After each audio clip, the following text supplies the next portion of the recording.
Oi gente, tudo bem com vocês? Bem-vindos para mais um vídeo. No vídeo de hoje a gente vai conversar sobre Um Conto de Natal do Charles Dickens. Esse ano, além de ver filmes temáticos, eu resolvi fazer leituras temáticas também do Natal. Porque eu sou aquela pessoa que ama o Natal, que adora o Natal e que ama ver filmes natalinos, que não pode ver uma árvore de Natal que fica doida. Então, só que eu nunca tinha feito leituras que se passam em meio ao Natal. Essa foi a minha primeira e eu acho que eu comecei muito bem. E hoje eu vim aqui conversar com vocês sobre este livrinho aqui, tá bom? Mas antes da gente ir de fato para a história do Charles Dickens, eu vou pedir para você deixar o seu like aqui, tá? Se inscrever no canal se você ainda não é inscrito. E lembrando que eu tenho um link de afiliada na Amazon Submarina Americanas. E se você quiser comprar qualquer coisa, não precisa ser apenas livros, tá? Por esses links, eu recebo uma pequena comissão e o valor não se altera em nada pra você, beleza? Então é isso. Agora, sem enrolação, vamos para a história, tá bom? Alguns dizem que esse livro é uma novela, outros dizem que ele é um conto. Acho que devido à sua extensão, rola essa dúvida. Mas a gente viu, toda vez que eu for falar de conto, eu vou falar isso aqui. A gente viu no meu vídeo sobre o conto que a extensão da história não o define. Pra mim, esse livro aqui, ele é um conto pelas suas características, que são características de um conto. Não só pelo título, né? Porque você vai encontrar esse livro por aí com diferentes traduções. Eu já vi como uma canção de Natal, um cântico de Natal, cântico ou é cântigo? E agora bateu a dúvida, mas tem essa tradução por aí, e um conto de Natal, tá? Enfim, não vou me estender nas características do conto, porque já tem um vídeo aqui sobre isso, tá? Vou deixar aqui nos cards. Esse livro aqui, ele foi publicado no ano de 1843, final da Era Vitoriana, e é importante destacar que nessa época as pessoas adoravam histórias de Natal com fantasmas. É nesse contexto que livros como O Médico e o Monstro também foram compostos, tá? Esse livro aqui é anterior ao Médico e o Monstro e foi um belo de um sucesso na carreira do Charles Dickens. Mas deixando a Era Vitoriana de lado, aqui nessa história a gente vai conhecer o Ebenezer Scrooge. Sabe aquele filme Os Fantasmas de Scrooge? Foi inspirado nessa história aqui, além de outras adaptações. O próprio Tio Patinhas é inspirado no Scrooge, tá? Então, pra vocês verem a importância e a relevância que essa história tem. Mas voltando para a sinopse, a gente vai conhecer esse velho, que ele é bem avarento, bem ranzinza, bem mão de vaca, tá? Por isso que eu falei que ele é avarento. Ele só se preocupa com o seu dinheiro, em economizar, e ele é uma pessoa que não comemora o Natal, sabe? Tanto que em um dado momento o sobrinho dele vai lá, né, no escritório dele desejar um Feliz Natal, e tá até aqui atrás, né, no trechinho que a Antofágica destacou, né? Ele chega lá, Feliz Natal, tio! E aí ele acha graça, né? Tipo, palhaçada, né? Pra que comemorar o Natal? E o Scrooge, ele tem uma empresa ali, né? Que ele fundou com um amigo dele, o Marley. Só que o Marley, ele morreu, né? Ele morreu há 7 anos atrás, no período em que essa história se passa, inclusive no Natal.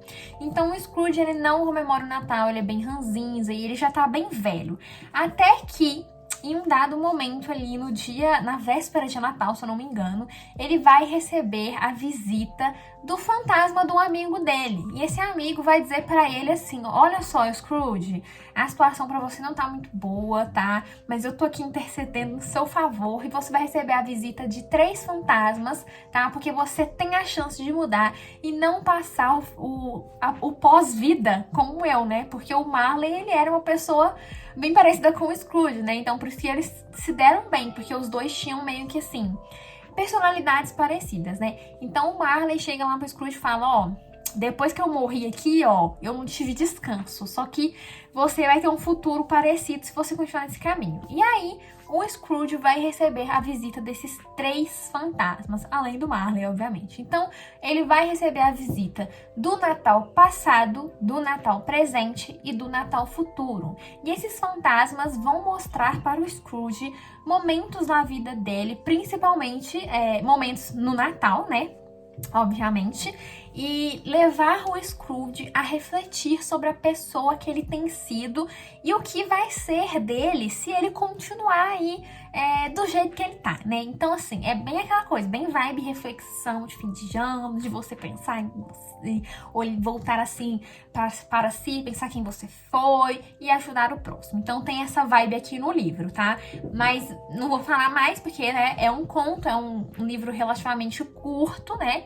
Então não vou dizer mais da história, mas é basicamente isso que a gente vai acompanhar aqui no decorrer da narrativa. Uma coisa legal que tem nessa edição aqui, eu não sei se eu comentei, acho que eu comentei, né? A edição que eu li é da Antofágica, tá? A gente tem várias edições desse livro por aí, umas mais caras, outras mais baratas, enfim. Essa edição aqui é uma gracinha, sabe? Ela é ilustrada, a fonte do livro é azul, enfim. É uma edição bem bacana pra quem quer ter, assim, uma experiência legal de leitura, tá?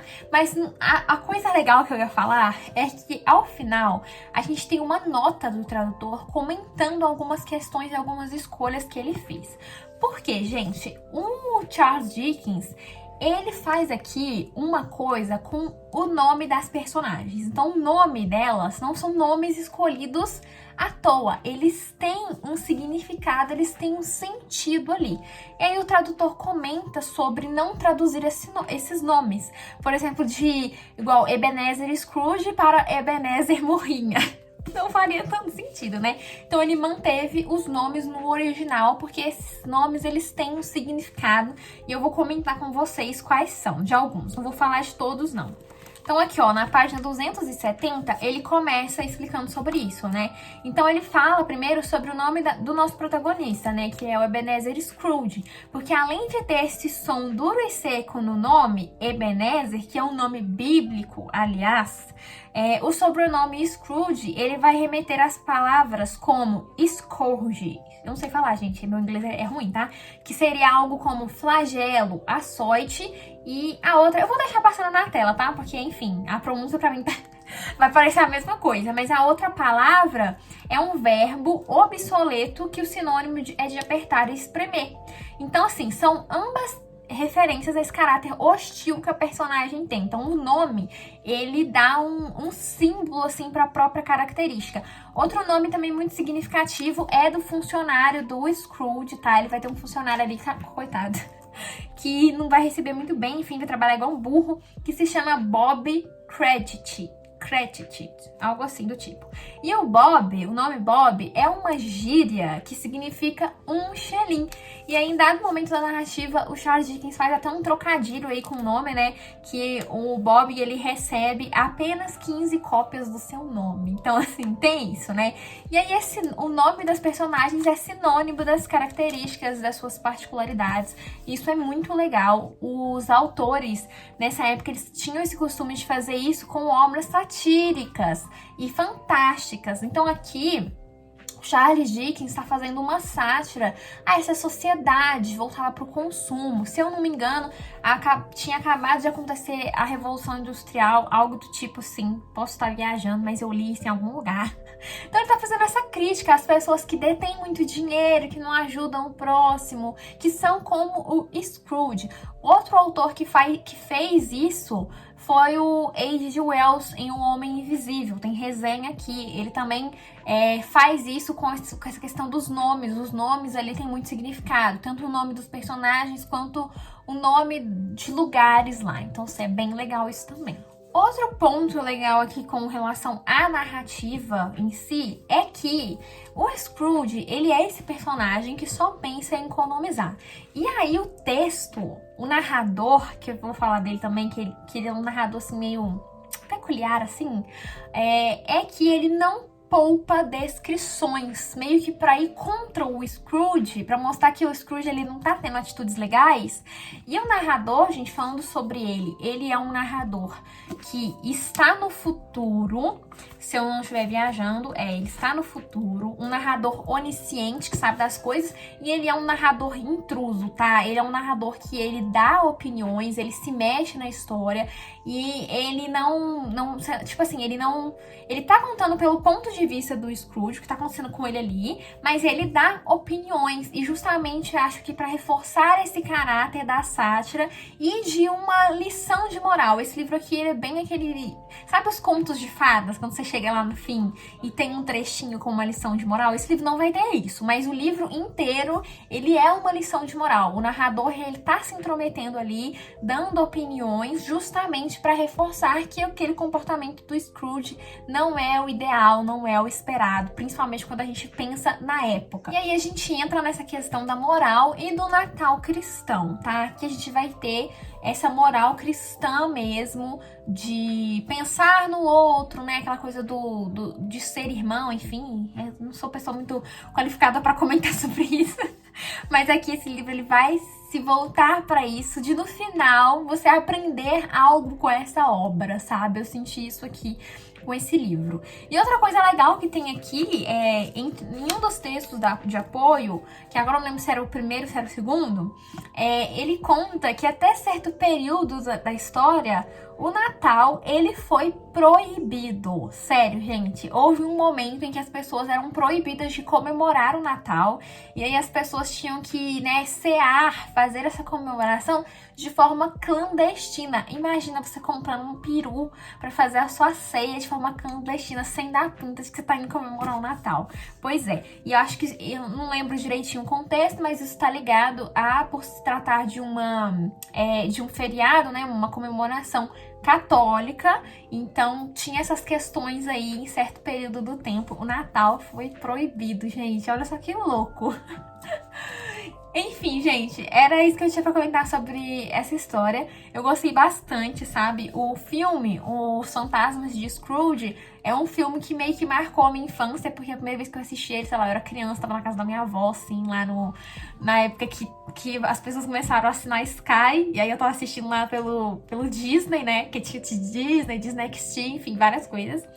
E aí, tipo assim, em vários natais eu assisti aquele filme e eu não sabia que tinha um livro por trás dele. Se eu soubesse, talvez eu ia querer ler na minha época, né? Enfim, é uma história muito legal, é uma história que passa assim voando, tem apesar de ser uma narrativa muito descritiva, cheia de detalhes, é uma narrativa que passa. E ele está dividido em capítulos, tá? Então a gente tem o capítulo inicial e os capítulos de cada fantasma. Então se você não quiser ler ele de uma sentada, de uma vez, ele dá tranquilo, ele não é aquele tipo de conto que você vai ler de uma sentada como os contos do Poe, tá? Esse é um conto que dá pra você ler um capítulo, absorver ali, pensar, né, refletir talvez, se você quiser fazer, né, voltar ali pro momento e se levar pela moral que o livro tá passando aqui, enfim. Eu gostei bastante da história, assim, acho que vou tentar reler, assim, mais pra frente, porque ele é bem, assim, climinha de Natal, o personagem passa por uma transformação, e é legal isso dele ficar voltando nas suas próprias memórias. E aí também é legal da gente voltar para nós mesmos, né? E pensarmos assim, quem nós estamos sendo, né? Será que a gente vai perceber que somos um Scrooge ou a gente tá mais pra Bob? No sentido assim, de pessoa mesmo, tá? Enfim, era isso que eu tinha pra comentar. Eu recomendo demais a leitura, eu acho que esse daqui é um livro para qualquer idade. Eu acho que tanto criança quanto adulto, adolescente, enfim, vai conseguir ler esse livro tranquilamente e vai gostar, sabe? Ele é um daqueles livros que é difícil você não gostar dele, sabe? Então, por isso que eu recomendo ele para qualquer idade, assim, não tem uma linguagem difícil, não tem uma linguagem rebuscada. Então, ele é um livro que pode funcionar muito bem, assim, para introduzir uma pessoa no mundo da leitura também, sabe? Então é isso, pessoal. Espero que vocês tenham gostado do vídeo. Não se esqueçam de se inscrever, tá bom? E lembrando que se você quiser comprar esse livro ou qualquer outra coisa, compra com o meu link, por favor, tá bom? Minhas redes sociais estão sempre aqui embaixo, tá? Caso vocês queiram me seguir no Scoob, no Instagram, enfim, a gente pode bater um papo legal por lá. E é isso, pessoal. Um beijo e até o próximo.